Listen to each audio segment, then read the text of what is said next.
Chandwad toll नाक्यावरच्या देशविरोधी घोषणा देण्याचं जे प्रकरण आहे ते आता चिघळल्याचं दिसतंय।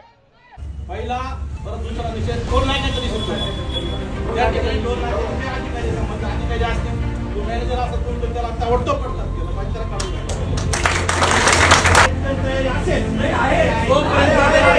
जोपर्यंत त्याच्यावर देशद्रोही गुन्हा दाखल होत नाही तोपर्यंत आम्ही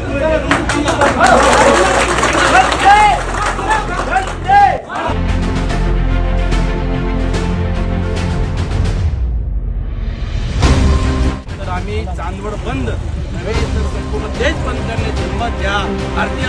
आहे हेच या ठिकाणी जाहीर करतो आणि सांगतो की याचा शुक्रवारी 11 वाजता आपल्या माध्यमातून सगळ्यांना विनंती करतो की 11 वाजता शुक्रवारपर्यंत जर यांनी आंदोलन दाखल नाही केलं तर सर्वांनी 11 वाजता त्या ठिकाणी सर्वपक्षीय नेते सर्वपक्षीय कार्यकर्ते सर्व भारतीयांना या ठिकाणी जमायचे ही विनंती करतो।